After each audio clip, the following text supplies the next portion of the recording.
Hi Freelancer, welcome to today's episode of the Freelance Blueprint. Today we're joined by Rachel, who transitioned from being an English teacher to becoming a coder. She realized that teaching English wasn't something that she saw herself doing forever and wanted to change career path, so she joined a coding bootcamp. In this episode, we're talking about if bootcamps are still worth the hype, what it's like to be a woman in a predominantly male tech industry, and the potential financial stepbacks to take to plan long term. Rachel and I met while working as freelancers for Open Climate Fix, a company that helps the UK national grid make better use of solar energy through data-driven AI. Hi Rachel, thanks for coming to the podcast. Thanks for having me. Thank you. Tell the listeners a little bit about yourself. All right, so my name is Rachel. I grew up in the United States and have lived and worked in France for the last 12 years. And I've worked as a freelancer for 10 years now. Initially, I was working as a freelancer giving English lessons in France. And then I also worked at universities and business schools. And I built I'd say like a fairly successful like freelance business giving English lessons and English classes. I also did an online training in copy editing. So I became a copy editor and copy edited like scientific papers for doctors that wanted to publish in English. Also did a little bit of translation. During the pandemic, I realized that I didn't want to be teaching English in France forever. So I made a decision to do something else. I didn't know what that was going to be, but I started to ask around. I had a friend that suggested that I go into programming. She said, like, you can always become a computer programmer. And that sounded really crazy to me. But I called a friend who I knew worked in tech. She does business consulting. And she told me about coding boot camps. And then I asked her to put me in touch with some people who had also done coding boot camps. And through that line of conversations, I talked to more and more people who had done a coding boot camp and transitioned into tech. So I started my boot camp 2 years ago now. I think it was like November 2021. And I finished in May of 2022 and then started working at Open Climate Fix where we met in September of 2022. So yeah, that's like a year ago. So I've been working as a full stack developer for a year now. And I'm still working as a freelancer and independent contractor because the company I'm working for is a startup based in the UK. And since I live in France or live in Europe and am now a European citizen, I don't have the ability to work in the UK. And so the contract has been set up with me as an independent contractor, and through the course of working for them, I've changed my status from freelancer in France to like a limited liability company for a single person. And that's been an interesting process that I've gone through in this last year. But I would say in terms of freelance work, it was by accident that I started doing freelance work. Somebody wanted to hire me to teach English and they needed me to have a freelance status. So they showed me the paperwork that I needed to do in France. And so I did it. And I used that status not only to teach English, but also to do all my translation work and copy editing work. And I would bill people for other things too, because at the time I became a freelancer, it wasn't really regulated very strictly in France. And I think even now, like they don't really see what you're doing or ask you to like say what you're doing to make money. But as I've gone into software development, it's become more important that I have like more of a business structure for myself. So that's a little bit about me. What was it for you that instead of going straight into a boot camp and starting a course where you felt like you wanted to talk to people first? Because I think many people would just dive into it and do it. And what was it that they told you that convinced you to start a boot camp? I think I should maybe contextualize like my decision was one that I knew that I probably wanted to make only once and not have to change like careers again. So I wanted to know the background of people who had done coding boot camps. I had the impression that I would have to do a computer science degree to become a programmer. And I just wanted testimony from people about like what their experience had been. And specifically from women, because I know that like tech is dominated by men. It's a male dominated field. And so people who aren't male or don't fit that profile might not feel comfortable in all sectors of the tech industry. So I just wanted to have conversations with people who had navigated going through a boot camp and then being on teams of engineers that are predominantly men. So did you talk to women or did you talk to men who did boot camps, or a mix I of talk both? to I talk to women. I have one guy friend that was super encouraging when I reached out to him because he's been programming since he was like in high school. So I felt very comfortable asking him about like what he thought, about me going into coding, and he was super encouraging because he's like, I think more people should code, like it's super fun. He's a senior engineer at this point in his career. He doesn't do a lot of coding. So he also likes chatting with me because he likes seeing like what I'm doing and like what kind of projects I'm working on. So I do have like a couple of guys that I've talked to, but I've found that I I like talking to women who are in tech, and that seems to be supportive for me to have those conversations and also kind of like seek mentorship from some of those people. Nice. How do you find it now that you've done it for 2 years to be a woman in tech, in as a freelancer in the industry? Do you see a lot of other women, or do you end up being mostly the only woman in the team? What is it working with everyone? So I've worked for the same company since I've started like a year ago, working as a full stack developer. The tech team that I'm on, it's guys. So I don't work with any female programmers. I like that. I'm very lucky to work on a team where I'm supported and listened to and respected. I also work from home. So I think this is something that's, I don't know, pretty important for me, is that I get to work remotely, which means my like physical body doesn't have to be around other bodies during the day. And that to me makes working in a male dominated space more comfortable.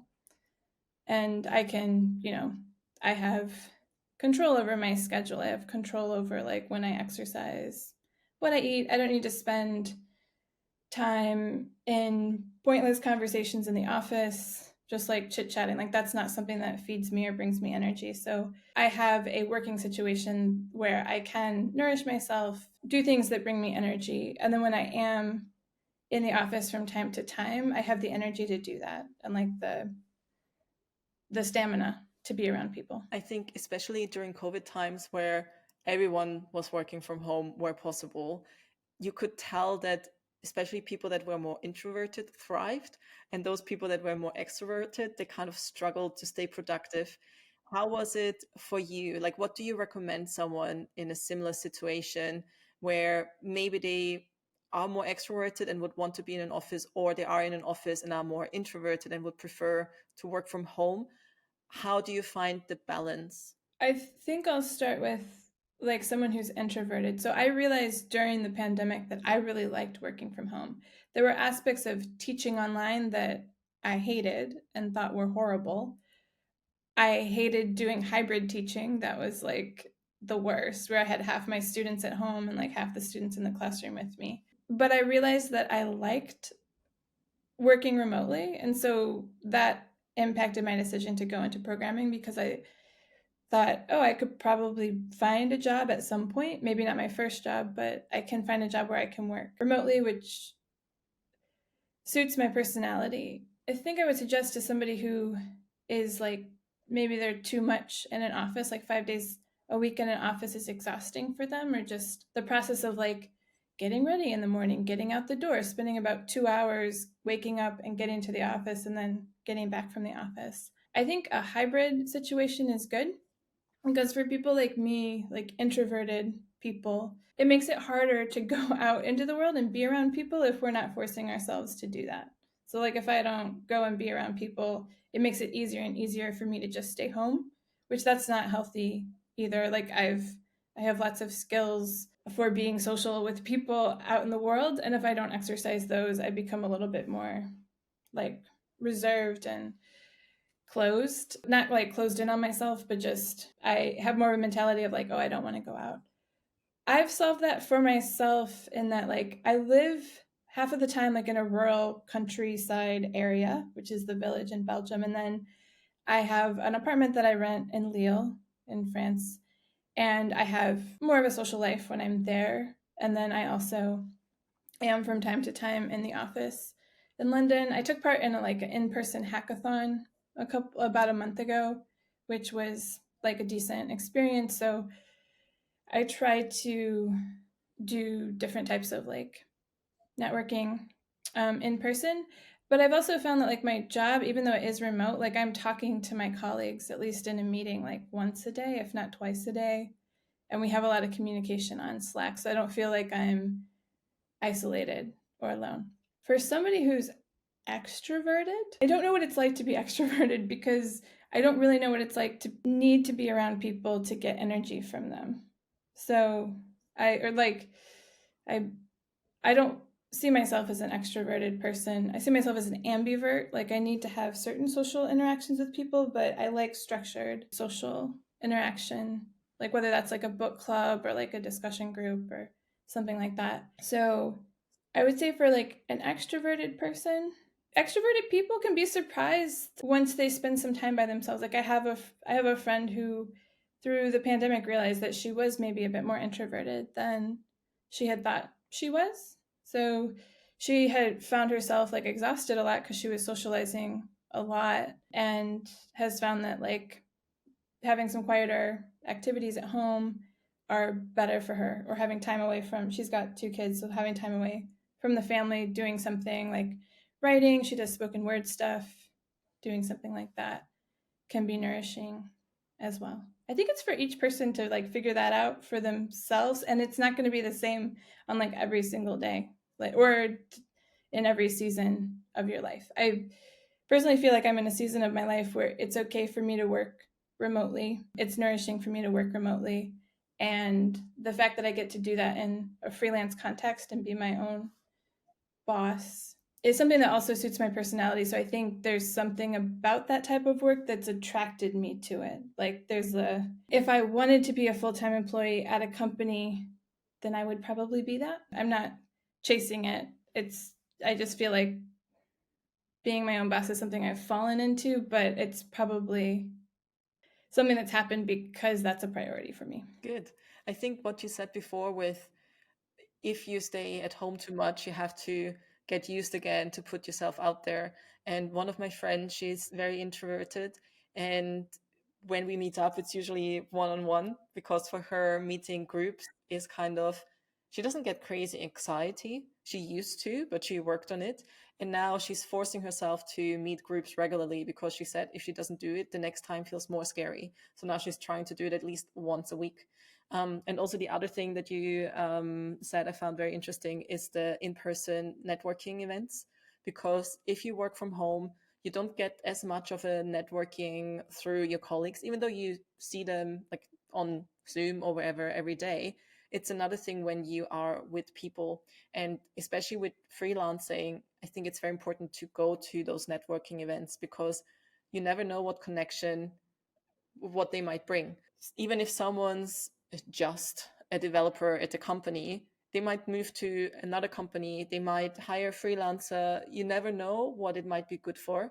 Did you go to any networking events where people might have recommended you to start a gig or wanted to hire you, or where any other sort of collaborations came out of it? In tech, I haven't been to any events where other collaborations have come out of the conversations I've had. I have like met people who have offered me mentorship. So I'm trying to think about that. Like that usually has led to other conversations with people who are willing to talk about their own work. So I think that those conversations eventually will lead to someone offering me work, but I haven't had that happen yet. And since I'm contracted full-time with the company that I'm working for right now, I'm not necessarily looking for that, as I'm still like building my skills as a full stack developer. But I have found like it's not necessarily a networking event that I'm part of, but I'm part of a book club with Women Who Code London. So like it's an organization that's based in London, and it's Women Who Code. It's also a global organization. And I feel as though the relationships that I'm building there will be ones that will ultimately help me find work through networking, or like will be people that I can reach out to when I am at a point where I'm looking for like the next gig. I have had friends who know that I code now ask to like make a website for them and that kind of stuff. But it's hard working for friends because the relationship is not as professional as the like, you know, client relationship. So sometimes a friend will like want something done, but they're not actually available to like put in the time to help me with what they actually need. So you were talking about working with a friend, the book club, the networking. Which of those things do you feel are the most useful for you as a freelancer to continue improving your skills, but also setting up routes for if one day, once the Open Climate Fix gig ends, or if there's another opportunity arising, what do you think is the most beneficial of those? For me, I feel like the most beneficial is maybe not the book club. The book club is useful because of like the topics that we're talking about. Like we read tech books and we have discussions around like work culture. And those are conversations I'm not having with my colleagues. And so that's good for me to have contact with people in the tech industry that aren't doing the work that I'm doing. Like some people are machine learning models, or their AI is actually like, generating suggestions for someone to buy something, which is a bit different than the work that Open Climate Fix does. So it's good for me to have that contact. I would say the most useful is a mentoring relationship where I have a code project that I haven't quite worked on yet, but I've discussed with someone, and through that I'm going to be asking other people to like help me with the project on different things that I need to learn. And I think through that learning, that is like the most useful. Like people will be able to see how I code. If you think of someone who wants to get into tech, but maybe they're a little bit intimidated by that it's such a male industry or that coding is super complicated, what would you tell them to, if they're still on the fence on if they should go that route, what would you tell them? What I would say is don't be I don't want to say like don't be like scared, but be prepared to not understand everything and get comfortable with not understanding everything. But there is something like once you start learning a little bit of code, the person will hopefully be able to identify certain patterns. Like that's what a lot of coding is identifying patterns and repeating them and understanding the logic within a coding language. I would say like start with HTML or try a small class on like there's Code Academy, which has I think they've got like some free tracks on there. I used She Codes, it's a paid like learning path, but I found that to be a really simple approach, and just start someplace. If it's something that you're interested in, like look online for some free resources and just start and see if you like it. And if you like it, don't be worried that there's like so much to learn or that you're confused and or perpetually stuck on something. I would also say like be committed to doing it. I had a friend that I had recommended doing a coding boot camp, and I'm still not convinced that she couldn't do it, but she didn't believe that she could do it. And that for me was like frustrating to watch, because I was like, just keep showing up. That's what I would tell someone who's thinking about it, about going into it. Just keep showing up for it, follow a learning path, and see where it takes you. I think it's really important because most of the things that are worth something you have to work for. It's not something that, oh, I want to become a freelance developer and I'm going to be that tomorrow. You have to learn the skills to code. You have to learn the skills for being a freelancer, which is simple things like how to write an invoice, how to put yourself out there. There's so many things. And it can be super frustrating when you're at the beginning of that and you're trying to find your feet. But I also think it's worth it. Like everything that you want to achieve that's worth it is usually hard. I'm not sure if I'm now having the wrong mindset for it. Not everything has to be hard, but most things you have to put some sort of work in for it to be fruitful. Do you think, knowing what you know now, pushing yourself through the boot camp, would you have done anything differently now? No, I'll say no, because the way that I went through the boot camp was kind of a pass or fail approach. I was concerned with whether or not I just needed to be mediocre at it. And that was the first time, not the first time in my life that I was trying that, but for me, it was okay to just be mediocre at what I was doing.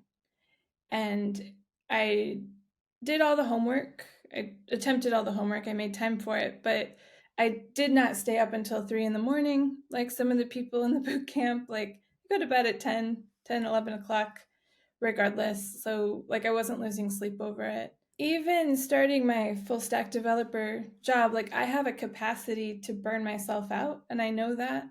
And I'm trying to learn how not to do that. So sometimes that means not being what I consider to be the best version of myself, or like the most stellar person at coding. And I think it's more about, to me, it's like it's a marathon, it's not a sprint. So, and I think that's true with freelance work as well. Like I've put a business in place this last year. Like my business pays me a salary.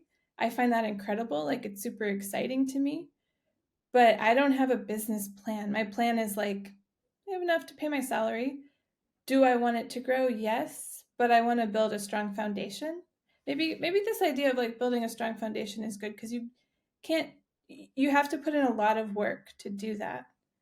And you have to be able to continue to put in work, and if you burn yourself out or expend too much energy along the way, like continuing to build something becomes really hard if you don't have the energy to do it. So I would say I wouldn't do anything differently with my career change. Mostly because I've done it. It seems to be it's been successful so far, in the sense that like I'm making money as a programmer, and whether or not I believe that I'm good enough to be paid for that, somebody else is paying me. So until they tell me that I suck at it, I'm not going to like let myself tell myself that I'm pretty crappy, like I'm a pretty crappy programmer. That's how I feel sometimes. I'm mediocre at coding. I have a lot of work experience, which makes me a good person on a team in general. Like I've worked a job before. I don't freak out about stuff. It's work. Like the job I'm doing it's good work. We're trying to fight climate change, but at the same time, like I'm not in my like activist, I'm gonna save the world chapter of my life anymore. So I appreciate being able to show up to work feeling good about the work I'm doing, but also, being able to be done at the end of the day is also important. And I'd like to add something to what you said about working hard. Like I think for me, hard work it's a really important value. It's something that was like instilled in me growing up in America, because I come from a family of like people who work. My grandparents' generation, they were working class. I still have uncles who work in the steel industry, and I know how to work hard. And I think that if you are going to go into freelance work, you probably will not have to hustle for your entire career. But if you don't know how to hustle, and you don't know how to do grunt work, and you don't know how to wake up at 6 in the morning and do 2 hours of like the freelance work that you want to do, and then go to some crappy job that you don't want to do, and then at night also maybe continue to do freelance work, then you're not going to be able to like make that change. You can't just say, I'm going to be a freelancer. You could, but that, to me, that implies you need to have like a financial safety net behind you. That's also something that some people have that. So if you do have that and you feel like you can go off and have a successful freelance career, by all means, go do it.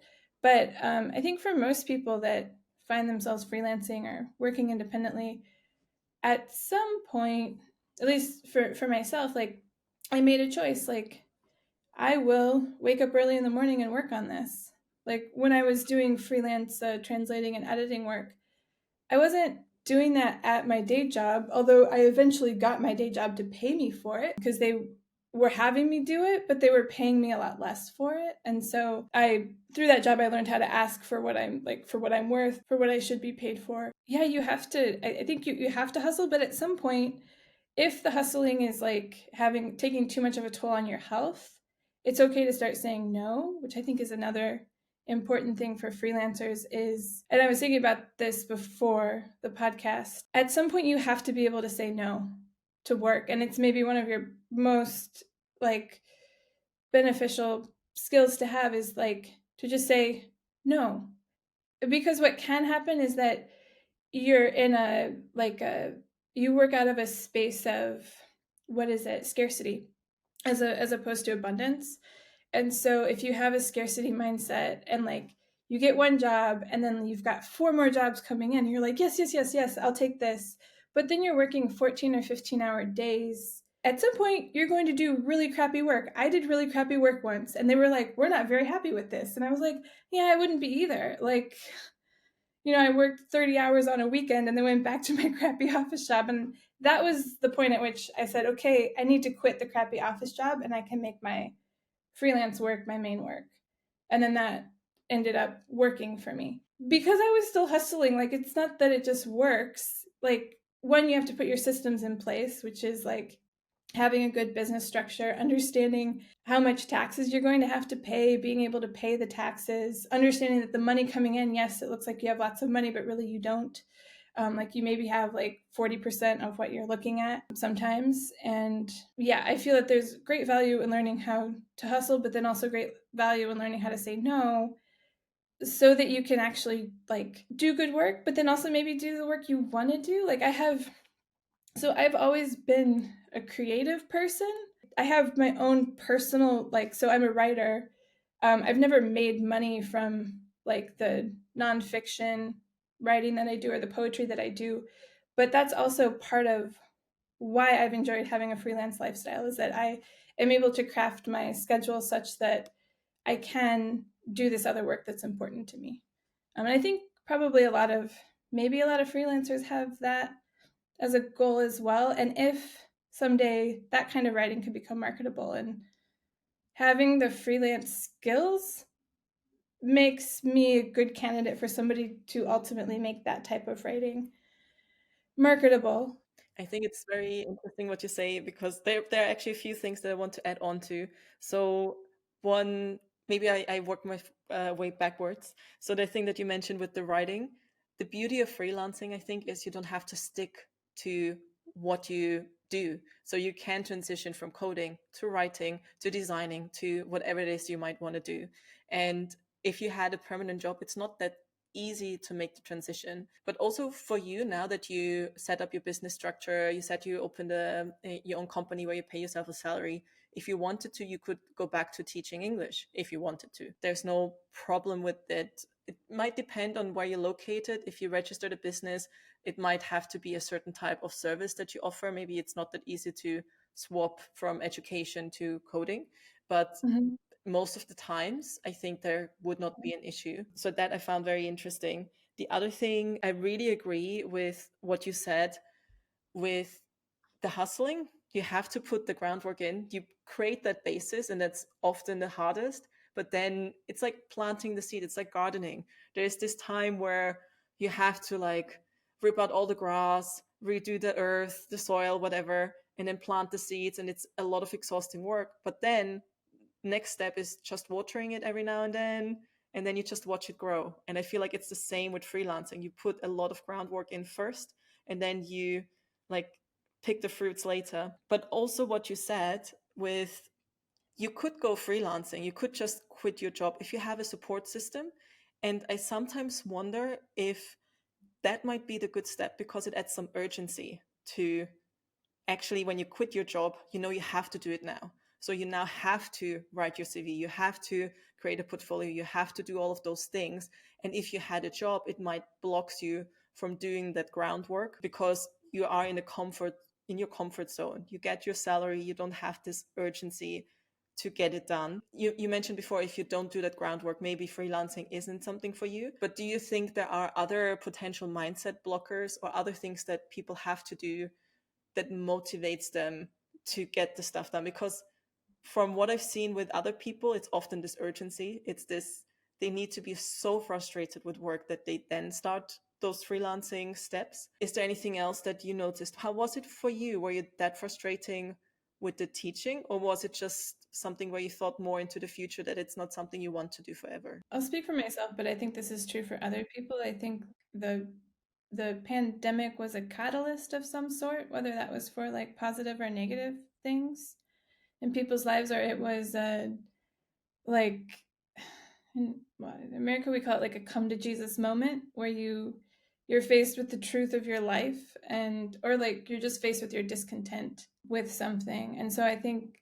for me it was partially that, but it was also partially looking at my colleagues that were teaching English and the type of work they were doing, they had been doing for like 15 or 20 years. And so I saw that I would be doing that. Like if I continued down a path of like teaching English, I was trying to envision like 10, 15 years in the future, and I was not happy with it. I was like, I don't want to be doing this in 10 or 15 years. And in order to not be doing this in 10 or 15 years, I need to start doing something now and try to make a change and be very clear that I don't want to be doing this in 10 or 15 years.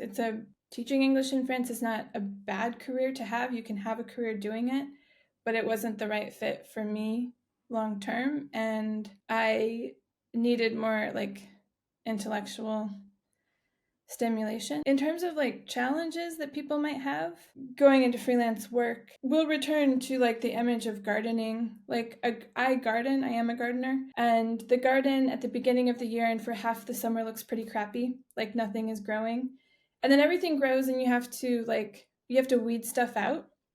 It's a really nice metaphor with gardening, because like we have lots of flowers that grow, and sometimes we just let the flowers grow and then the fruits and the vegetables don't grow because we're like, oh, their flowers are nice. But you have to be able to weed things out and make it through that time of things not actually looking very fruitful. And so I think it also takes a lot of patience, which is a hard situation to like to have patience and hustle at the same time is complicated, because you're hustling, but then nothing's happening. Like really nothing's happening except you're hustling, like you're making money, but maybe not as much money as you thought you'd be making doing this thing. Or like, you just don't feel like it's as abundant as you thought it was going to be. So yeah, I think patience might be something that could be complicated for someone who's going into freelance work. Just being patient enough with the process. I also think with the gardening, also tied to something that you said before, with this, you take on any job because you have this scarcity mindset that if you don't take this job, you might not get another job. And then you work on like 4, 5, 6, 7 things at once. And that's exactly what happened to me when I started freelancing. And I didn't take on full-time, like not all of those were full-time gigs. But I remember there was one week where I worked on 7 projects, and the context switching, then the amount of messages you would get from a client, even let's say I work for them 2 days a week, but they also still message you the other work days, and you're in your head is in project A, then client B messages about something, client C messages, and it's just too much. And what you said now with the garden, sometimes you have to weed things out. Sometimes you have to weed out those clients that drain your energy, that are very demanding, they don't understand boundaries. And if you set boundaries, that's also when you say no to a client, that it's important to say no so you can say yes to things that you want to work on. It gives you the space to work on a project that you're actually happy to work on, and you're not just doing it for the money. You do it because maybe you like the project, maybe you like the values of that company. And like, for example, Open Climate Fix, for the listeners, it's basically trying to help the UK shift to be able to estimate how much energy they get for electricity, etc., from solar compared to other sources. So it helps them be more sustainable because it's tricky to plan with solar energy. And it's a nice company to work for because you feel like you do something to help people's lives. You feel like you do something for the environment. And if I would have still done 70 other projects, I would not have been able to take on that gig, for example. Was there a situation during your freelance career? I mean, you said you went straight into, like, Open Climate Fix was your first job, but was there a situation where you felt like you took on too much work? So a good example of this is when I started working for Open Climate Fix, I had a 3-month contract as an intern. So I said yes, okay. I was used to having like short-term contracts, like, yeah, okay, I have funding until December. But I also took on at the same time being a TA for the boot camp that I had finished. They hire people to be teaching assistants for the boot camp because I just wanted to make sure I would have work, like, because that was work for like the next 6 months, even though it wasn't a lot of money, it was some money. So I was working full-time, full stack developer work that I had never done before.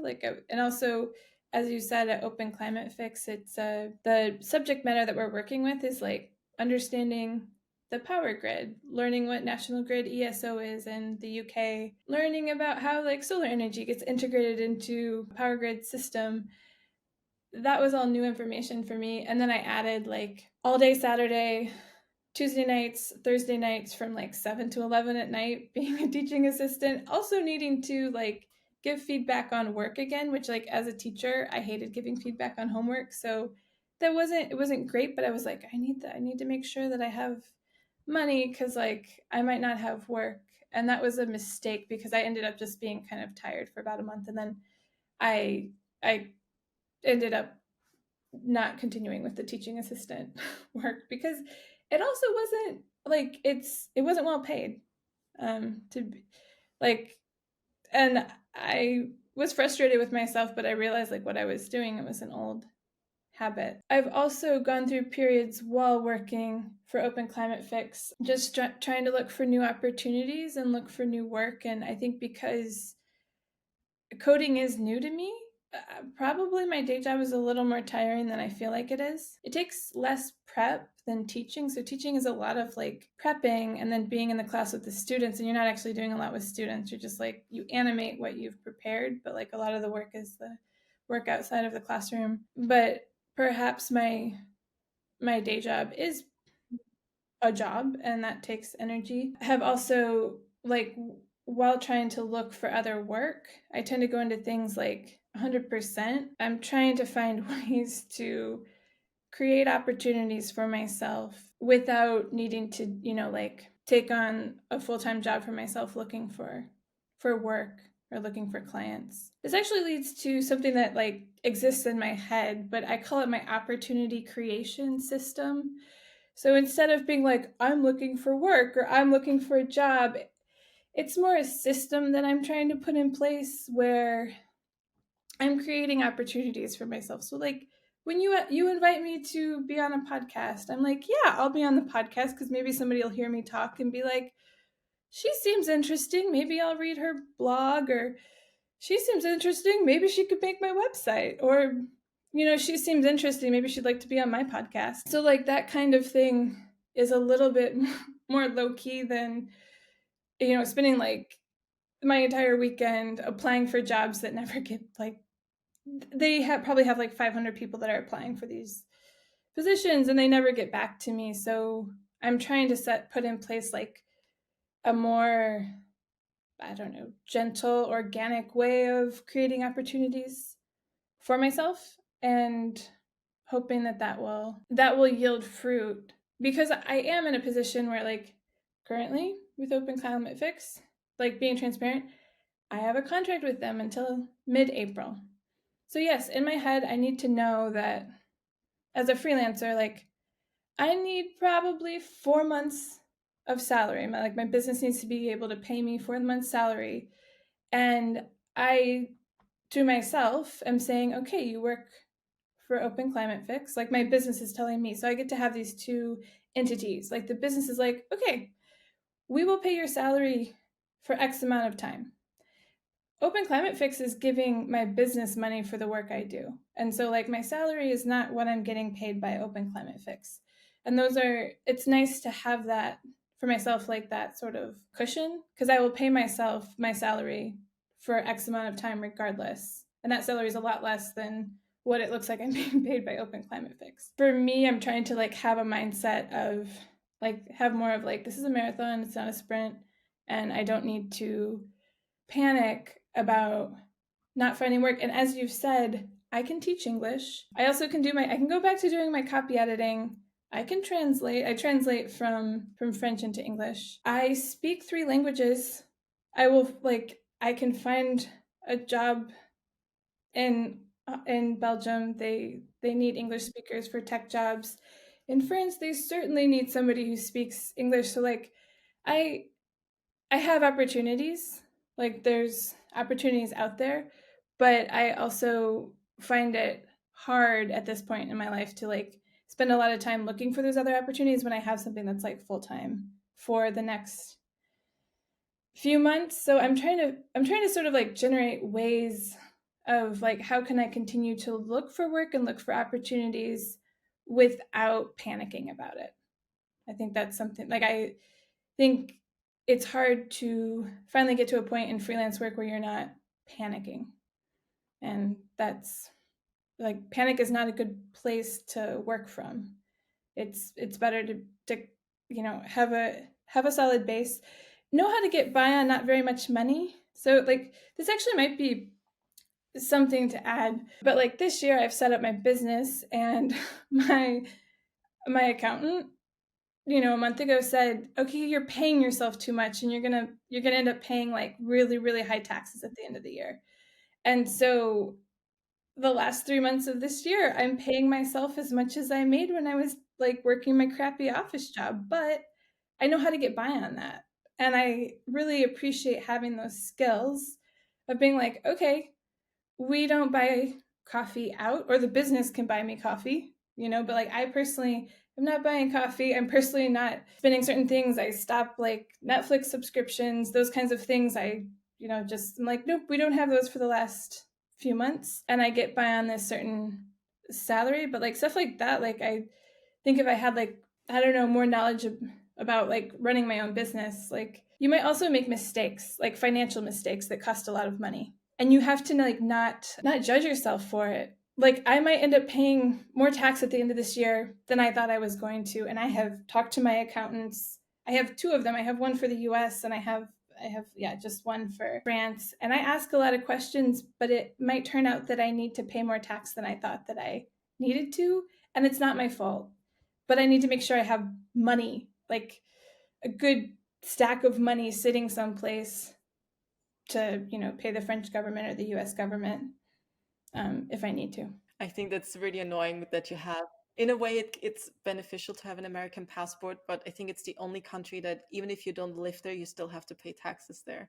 And we can go into the whole tax residency thing because that's something I need to look into because I don't really have a base technique. Like I'm paying my taxes in the UK because my business is there and it was my last base.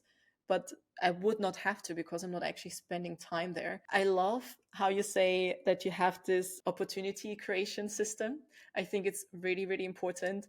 And I love that you labeled it like that. And you do it already. You go to those networking events, you talk to people, you say yes to something that's out of your comfort zone, like this podcast, because of the opportunities it might bring you. Who knows if they will arise? Because at the moment, the podcast, I think the only people listening to it is probably the person I'm interviewing, and the one or the other person that follows me on Instagram is like, no, I listen to it. It's like, okay, nice. So there's a handful of people, but you never know. You just need one person that will need that developer or that will need someone's like, oh, actually, we need someone in France who can help us and communicate with the team in French or in Belgium. So you never know. You just need one person listening to it that will find this useful. And the other thing that you said about the finances, I actually just finished my first freelance finance course that I host for other freelancers. And Nice. it's exactly what what I'm teaching there, that you have to put money aside for your taxes. Just put for any money that comes in, 20% aside. Worst case scenario, it's not enough. Best case scenario, you put too much aside and then you can pay yourself a bonus out of it. But you don't want to find yourself in a situation where the tax is due, you don't have the tax bucket, and suddenly you have to find, I don't know, 5, 6, 10 grand, whatever it might be, to pay those taxes back. So struggle to find a gig that pays you that. So you don't want to find yourself in those shoes. And like you say, you make mistakes. It's normal. If it's the first year in your business, the second year in your business, I don't know how it works in France and the US, but in the UK, the first year is basically the amount of tax you pay varies. And in the second year, you kind of pay 6 months upfront additionally to what you paid initially, something like that. So you might have quite a huge amount of tax that you have to pay. Sometimes also you can get some taxes back.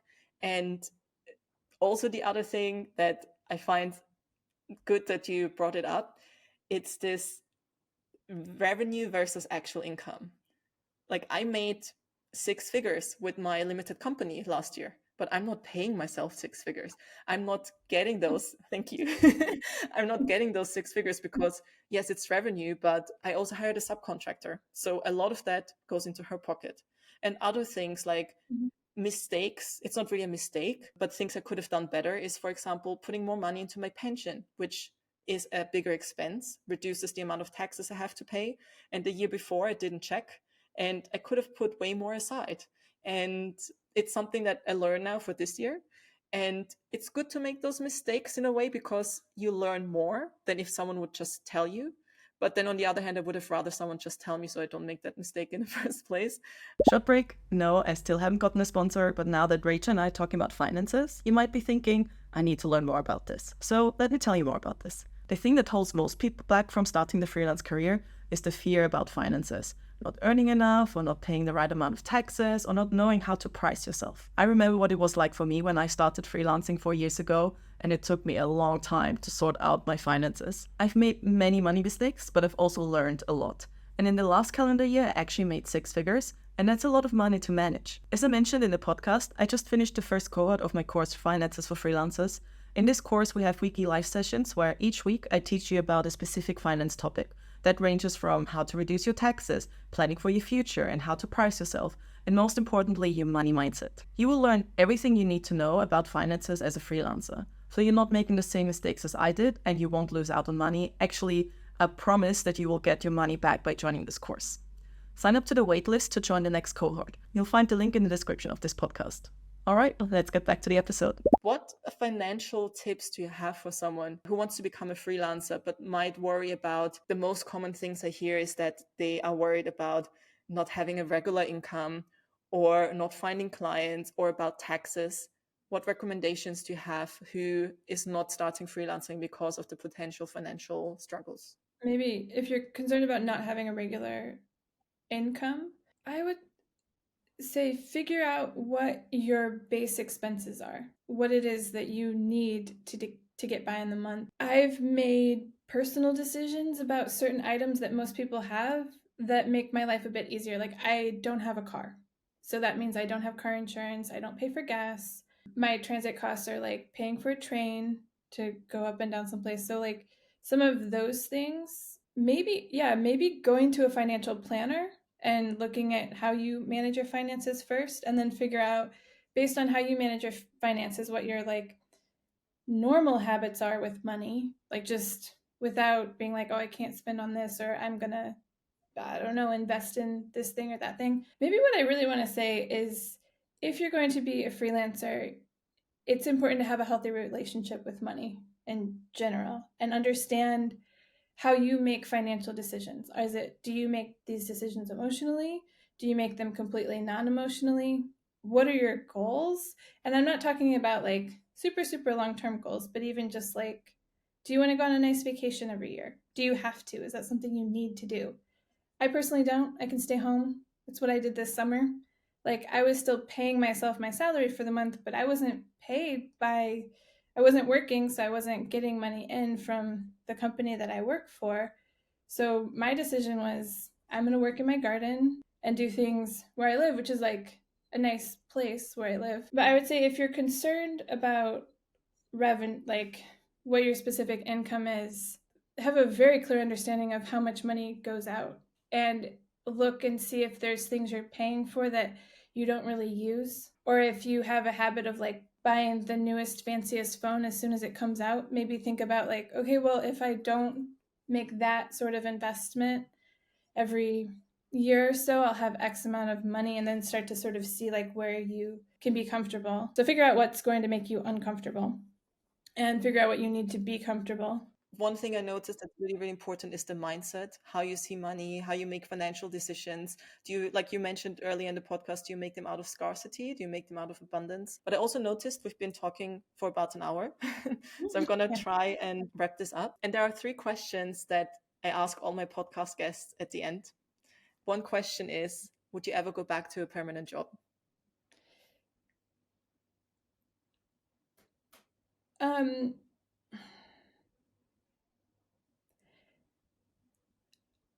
I'm not sure. I'll say I'm not sure just because, yeah, I'm not sure. I'd like my business that I've started to continue. So in that vein, probably not. I also haven't worked a permanent job since 2017. So even though I feel as though like I haven't been doing this very long, or it like might be really precarious, it's been a good 5 years that I work for myself, and I'm happy with that. Nice. Okay, next question. If you could go back in time to, let's say you were still living in America, you were maybe thinking of going to Europe, or the time where you were considering a career change, maybe you do boot camp, or you were thinking, what is it that I can see myself doing for a longer period that's not teaching? What would you tell yourself? Hmm.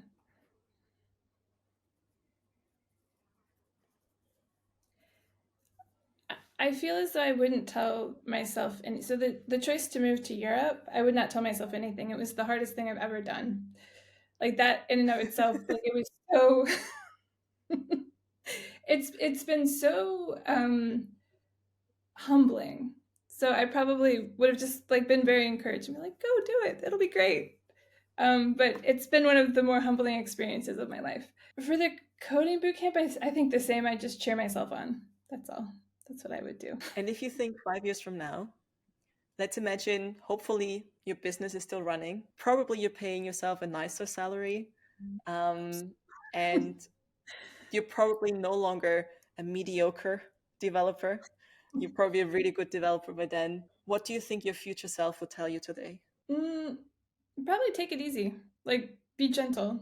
Be gentle with yourself, and like work hard, but work hard on the right things. And don't spend time on the unnecessary things. Yeah. Nice. Actually, now that I remember the mediocre part, I remember the first time we had like one of those coffee chats, and Yeah. you approached me because you said, yes, we see each other on the stand-ups, but I don't actually know anything about you. Let's just have a chat.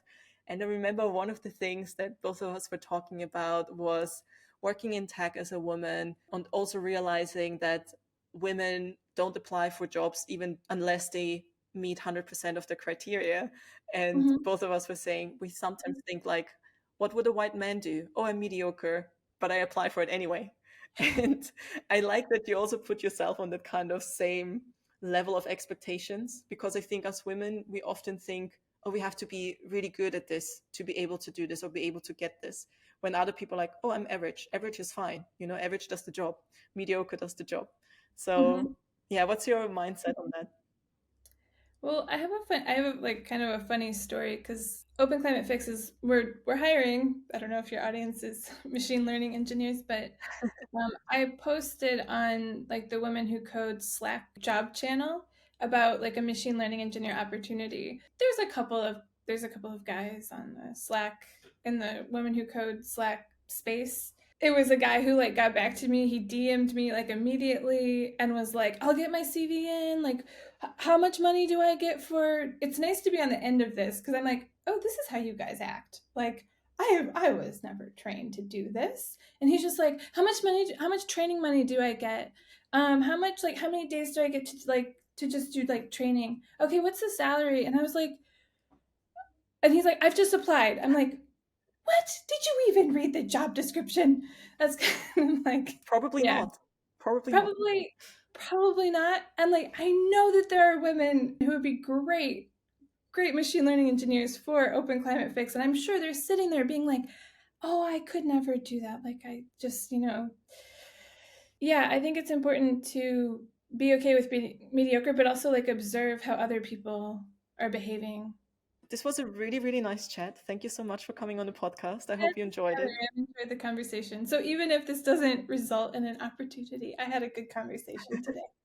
Which is I always like talking to you. I hope I see you again. I know we saw each other in Paris. Let's see when I'm going to be back in Europe, then maybe we can meet up. Yes, that would be wonderful. Thank you. Anyone listening to this podcast, where can they learn more about you? Okay, so I've shared with you my Linktree. I currently write 2 blogs. One is the Tech Generalist, which is a Substack blog. I've just started it. And the other one is called the Iteration Project, which is my more like creative writing. LinkedIn, Rachel L'Abri Tipton. On Instagram, it's the Quiet Fight. And I think I'm going to add my GitHub to the Linktree. I'll share that in the description of the podcast. Perfect. Thank you so much. Thanks. Bye. Bye.